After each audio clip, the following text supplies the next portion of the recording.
February 24th, 2025. Callaway Golf published its annual earnings report, and buried in page 47, a single line, $1.45 billion non-cash impairment charge. What is that? That is accountant language. What this actually means is we overpaid. We knew it then, but we're admitting it now. On paper, officially to the SEC. $1.45 billion wrong. This is not a startup or a crypto project. This is Callaway Golf, one of the oldest, most respected brands in American sports. A company that has been making golf clubs since 1982. And in one quarterly filing, they admitted to one of the most expensive miscalculations in sports and entertainment history. The company that caused this admission? Topgolf. You've probably been to one, maybe with coworkers or a date or some friends.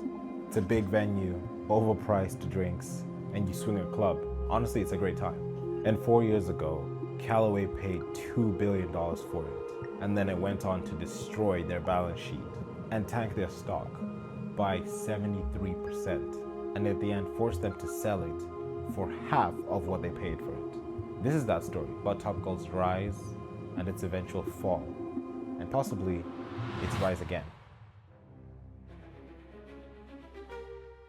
So the year is 2000. Steve and Dave Joliffe are recreational golfers in the UK. They love the game, but they hate the driving range. Now, I need you to think about a traditional driving range for a second. You walk up, you buy a ticket for 70 golf balls for $80, you hit them, you watch them land in a field, nothing happens. Nobody keeps score, you can't tell if you're getting better or worse. It's genuinely a boring experience for a lot of people. Steve and Dave had one idea. What if the ball knew where it landed? RFID technology, a chip embedded in the ball, would talk to sensors in giant targets arranged like a dartboard. And the closer to the center, the higher the score. And suddenly, this hitting a bucket of golf balls is now a game. You can compete with your friends, and you can track your improvement. You have a reason to come back. This simple idea nearly ruined them financially. They built it, they opened their first location in Watford, just outside London, and almost nobody came. Traditional golfers dismissed it. They say this isn't real golf, and non-golfers had no reason to actually try it. The company nearly went bankrupt, then went nearly bankrupt again, and one more time after that. The two brothers drained their personal savings. They exhausted their networks and they were running out of time and runway. And then in 2002, someone very important walked through their doors. Sam Torrance. He had just captained Europe into one of the most celebrated Ryder Cups in modern history, the 2002 match at Belfry. He was at that moment one of the most respected figures in the sport. Torrance visited the struggling location at Watford, and he didn't see a failing novelty. He saw exactly what the founders had seen this whole time, a bridge between the sport he loved and this new generation that had never been interested in it. He became a vocal public advocate. His name opened institutional funding doors that had been closed. And it's not an overstatement to say that without Sam Torrance discovering a struggling driving range outside London, there would be no Topgolf. But the real breakthrough came when they asked a different question. What if we took this to America? 2005, Alexandria, Virginia, the first American Topgolf opens, and something immediately different happens. Revenue per bay immediately doubles compared to the UK, and the customers look completely different compared to the UK. In England, Topgolf's primary visitor was usually a golfer, someone using the technology to improve their game. In America, almost 70% of the visitors had never seriously played golf. Think carefully about what just happened. The brothers built something to serve golfers, and America told them, we don't care about golf, we care about fun. They had accidentally created something nobody knew they wanted. Social entertainment with a golf wrapper. Fast forward to 2017, Topgolf was doing $630 million in revenue. By 2019, they were doing $1.1 billion and growing 30% year over year. They had venues in different countries. They were adding locations at the pace of 10 to 13 new ones every year. Topgolf was now one of the fastest growing entertainment concepts in the world, and Callaway Golf had been watching this very closely.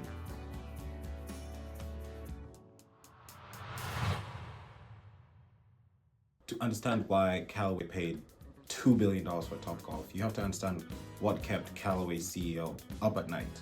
Callaway makes golf clubs, bags, accessories, and they're genuinely really good at it. For majority of the past decade, Callaway has held the #1 market share for golf clubs in the United States.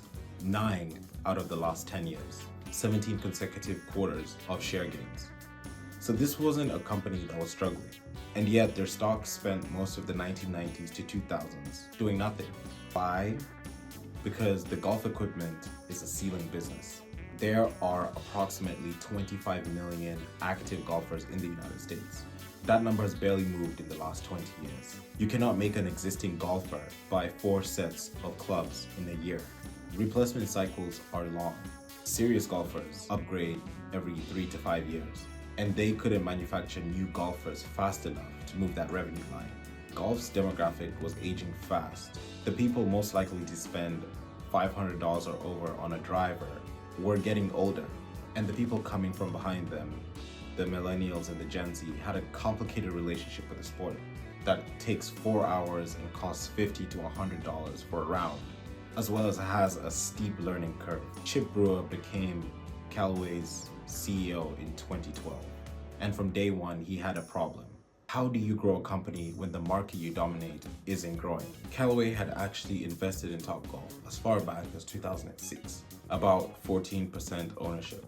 They had front row seats to Topgolf's entire rise. And Brewer had a thesis that made sense. Topgolf, 23 million visitors a year, 70% of them non-golfers, growing 30% annually.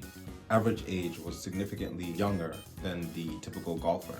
And most importantly, every single one of them in Topgolf was swinging a club.